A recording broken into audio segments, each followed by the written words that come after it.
Hello, everyone. Welcome. Thank you for joining with us as we break open God's Word on this Sunday and to begin to appreciate that sometimes when you hear the gospel, it's confusing, also challenging. So, the question I want to ask you today is, do you understand and know the vision of the conventional or the dominant culture that we live in? Vision means what it makes you think, what it makes you do, and what it makes you say. And as Jesus is saying to us, we need to always have an alternative vision, an alternative way, so that we can respond to culture in a whole new way. Let's now listen to God's Word. And this is from the Gospel according to Luke. Jesus said to his disciples, "I have come to set the earth on fire, and how I wish it were already blazing. There is a baptism with which I must be baptized, and how great is my anguish until it is accomplished. Do you think that I have come to establish peace on the earth? No, I tell you, but rather division. From now on, a household of 5 will be divided, 3 against 2 and 2 against 3. A father will be divided against his son, and a son against his father, a mother against her daughter, and a daughter against her mother, a mother-in-law against her daughter-in-law, and a daughter-in-law against her mother-in-law." As we listen to today's gospel, we wonder, what is Jesus saying? Why is he saying what he's saying? What he's saying basically is, I want to present you with a whole alternative vision to that which is of the dominant culture. I want to give you a new vision. And if I give you this new vision and you begin to operate on it, operate out of it, and if you begin to start thinking the way I'm asking you to think, and to start doing the way I ask you to do, and to say as the things I've asked you to do, it will run counter to the dominant culture that most of us are born in, most of us are socialized in, and most of us oftentimes live out of. That's who we are. And so we got to begin to say, why is it important now that we begin to look at an alternative vision and take it very serious? Because what I see today in today's culture, there's signs that it's not working for many of the people here in our society. What am I seeing? A sadness and a grief. There's a sadness that something is not right. I see anxiety. I see a good part of the population living in denial. They can't even accept some aspects of truth. They just can't do that. I see people resigning themselves, but in that resignation, they end up falling into some kind of depression because they feel they are caught under something that they can't get out from under. I see in many ways that we have a hard time dealing with any kind of necessary suffering, never mind the suffering that we do upon ourselves. We have a hard time dealing with that. We have a hard time dealing with what does it mean to be truly alive. And then we don't even want to deal with this tremendous denial on even talking about the dying process. I see apathy because people don't know what to do or how to approach it. And finally, I see a lack of empathy and compassion, especially for the marginalized, those who are on the edge, and those who are poor. So it's saying to me that the culture is not working. And many believe the culture is working for them. In fact, I would say they're obedient servants of the culture as long as it's benefiting them. And so if you challenge the culture in which they are getting good benefits from, you're going to end up causing some confusion. You're going to cause some division in the context of your family.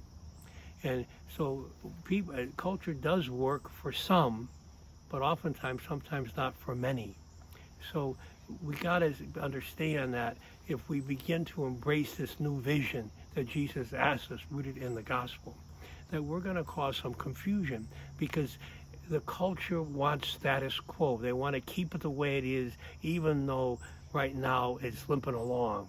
because that's better than not having a culture at all. And so what happens to us is that we will not, and those in that position do not want to change anything. And also, culture affects and really overrides anything about political, anything about economic or social, or even religious components. Culture co-opts them and says, we're going to tell you how to think.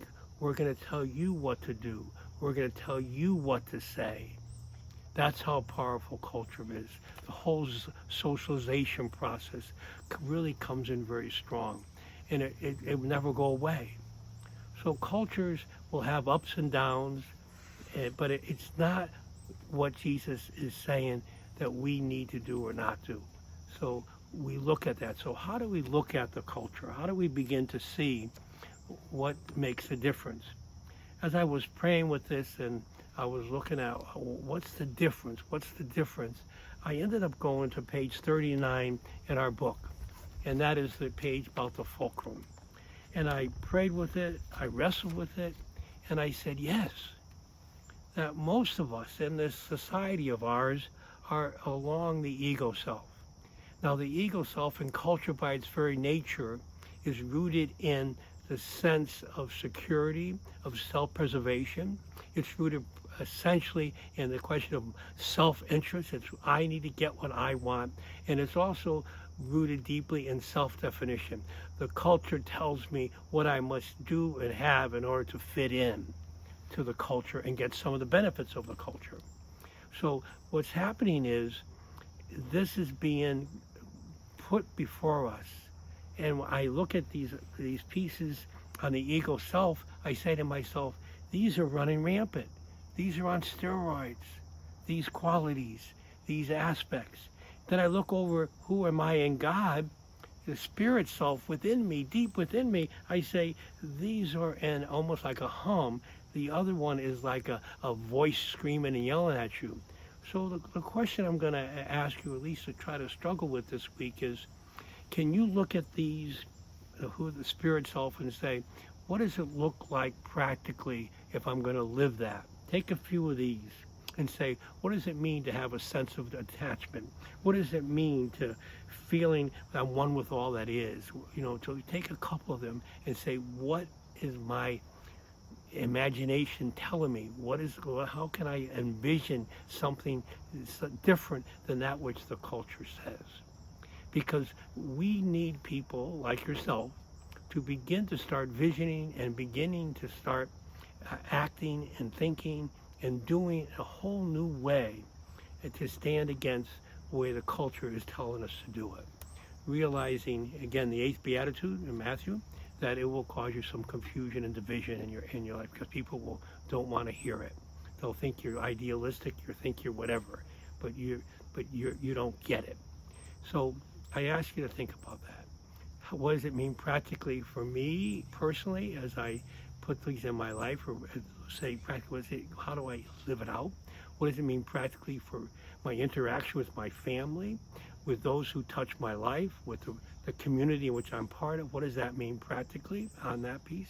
So what I want you to do, to at least this week, to pray on it, think on it, and if you can, text me, text me. And tell me give me an example of one and show me concretely how you applied it to a particular group or particular sense of how you're relating to life. Because I like to begin to see them, and I'll gather them, and then I'd like to, in the very near future, have a little Zoom that we could share these and talk about them and to see what can we do. Because any little step, any little movement towards who we are in the spirit creates a wave. It begins to override this tremendous voice of the culture, the conventional culture. And we begin to change it little by little, step by step. So thank you for listening, and I hope this is a little challenge for you. Let me know.